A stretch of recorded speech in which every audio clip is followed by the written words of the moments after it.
what you famous history heroes out there want to know is, does Mary deserve this terrible reputation? Well, on the face of it, probably yes. If we look at the evidence, we can see that she burned 286 Protestants, or thereabouts, and they were killed in a most terrible manner, for the only crime being the religion that they held, their religious beliefs. Many of these people were ordinary citizens who'd simply learned to read and write so that they could read the Bible in English. And for that, they were executed for the terrible crime of heresy. We also have to remember that when Mary became queen in 1553, she was extremely popular.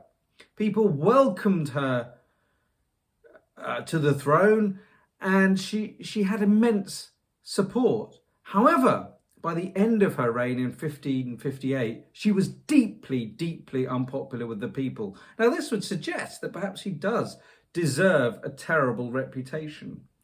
Now, in addition to that, if we compare the numbers of people that Mary burnt in her reign to, say, Henry VIII, she burnt significantly more.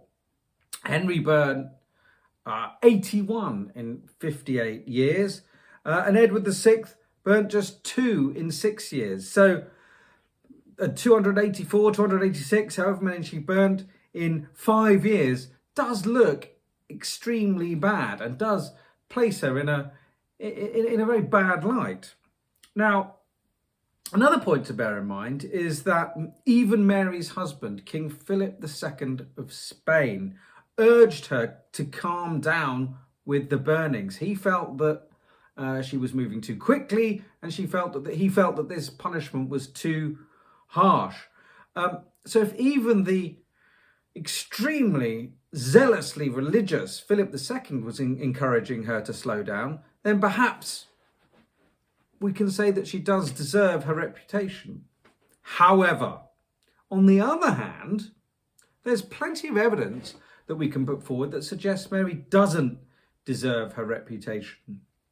On a personal level, Mary was not a cruel person. She loved children. In fact, Mary even visited sick children in the hospitals and kissed their wounds because she believed that it would heal them. We can also look at Mary's advisors and perhaps blame them.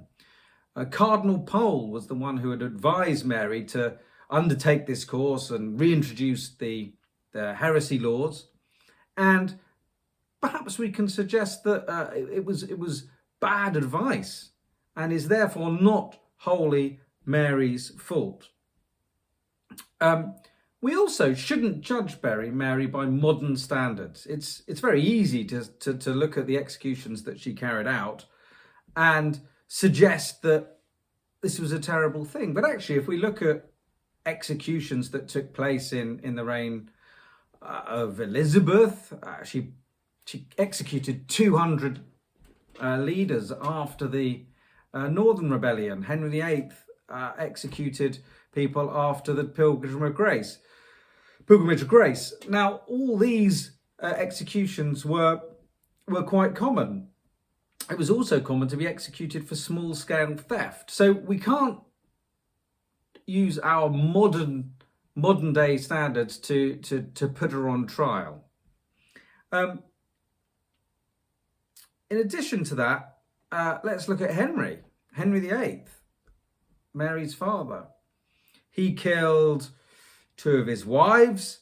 He had a terrible reputation. He executed his closest advisors. We can just talk about Wolsey and Cromwell, both tried for treason. Henry had no qualms about executing people who didn't follow his beliefs. But we don't view Henry, we don't call him Bloody Henry or Terrible Henry, when it's quite clear that he carried out many horrendous acts. As I've said, the Pilgrimage of Grace, he executed 200 of the leaders. There's another thing. Is there a gender issue here? Is it the fact that Mary is a queen that we view her so harshly?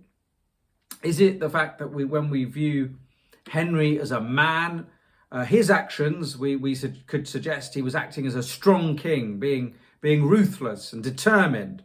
However, a woman who we expect to be caring and loving and peaceful? Is it the fact that she's a woman that she's gone down in history as having such a terrible reputation? Is there some element of sexism here? I'm not necessarily suggesting there is, but it's possible. Had she been a man, would it just be viewed as being strong and ruthless like her father? Now, there's another point. If we look at where most of our information about the burnings and most of the anger and hatred to Mary comes from, it's from Fox's Book of Martyrs. Now, John Fox was a Protestant, so he was deeply anti-Mary anyway. And following her death, he published his book, Fox's Book of Martyrs.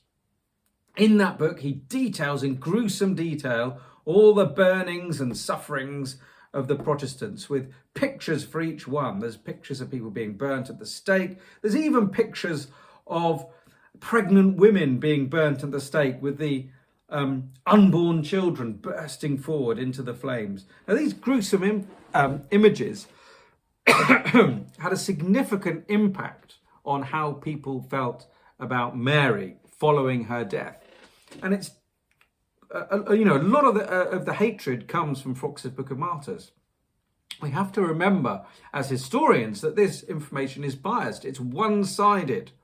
Fox's Book of Martyrs is written by a Protestant in the reign of Elizabeth. It is therefore designed to make Mary look bad. And we can't necessarily trust all the information and the way it's presented. If you read Fox's Book of Martyrs, it's quite clear that it is designed to develop feelings of hatred and anger against Mary and feelings of pity and sorrow for the innocent martyrs that were burnt at the stake.